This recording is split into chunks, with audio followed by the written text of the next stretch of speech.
Please be seated for just a couple minutes. As we heard in the sacred scriptures today, all of the scriptures, people were in the wilderness with Joshua, even the Ephesians with Peter. They were going through trials, and then Jesus in the desert. And Jesus asked the question, does this shock you? He said that to his disciples. And he knew that some people would leave because of what he was saying in this 6th chapter about eating his body and drinking his blood. Jesus probably would ask us the same question today. Are you shocked? Does this shock you? Everything that's been going on in our church, in our country. Last week it was 2 weeks ago it was in Pennsylvania, but now this past week it's been here in our own house. The revelations of cover-up, the revelations of the sexual misconduct on the part of more priests. It's very disheartening. It's very discouraging. It makes us angry. It makes us feel betrayed. It makes us feel frustrated. And it will drive some people away. Some people, like the people in the gospel, will turn and walk away. So the first thing I want to say is thank you for being here. Thank you for not giving up on us. That this is a family, that we're in this together, and that we will work through this together. The church has faced many crises over the years. Some compare the magnanimity of this crisis, which is international. It's not just local or national, but this crisis to be equivalent to the Reformation.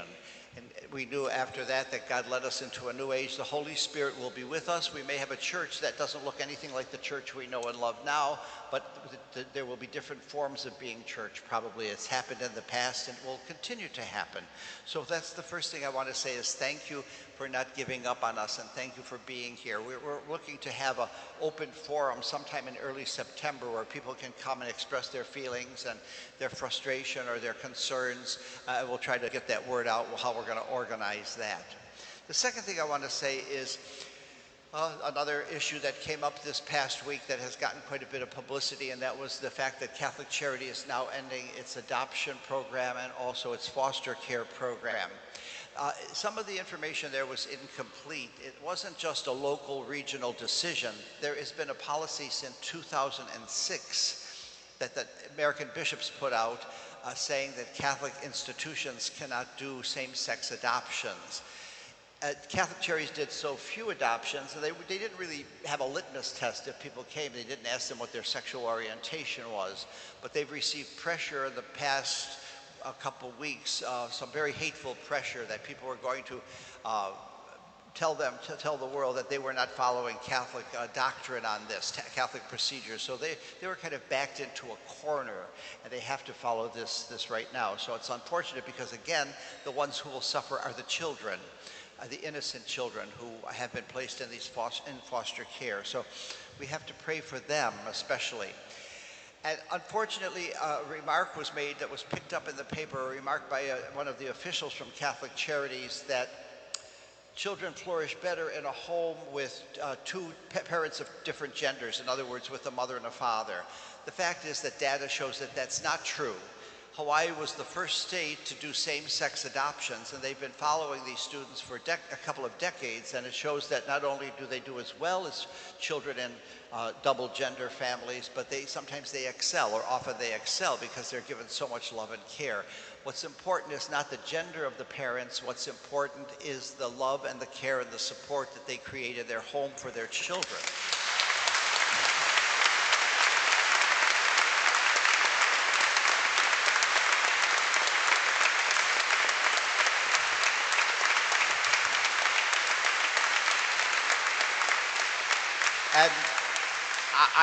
And as you know, we have many people who are gay, lesbian, LGBTQ people, partners, spouses, and families. They've adopted children. They've had children by surrogates. And I want them to know, and I want all of you to know, that they are always welcome here.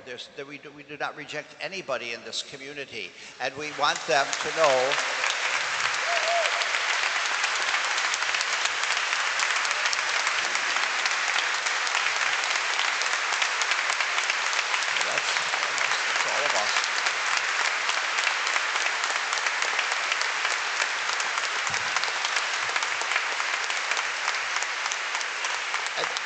And that's basically it. We want them to know that they are always at home here. There's no test. They're not second-class citizens, nor are their children, nor are their families here. We're all on this journey together. We're all sinners. We're all doing the best we can, and we're here to support one another. So thank you for being here. Thank you for not giving up on us. And let us be honest with each other. Let us challenge one another, but let us also love one another and support one another. So thank you, and God bless you.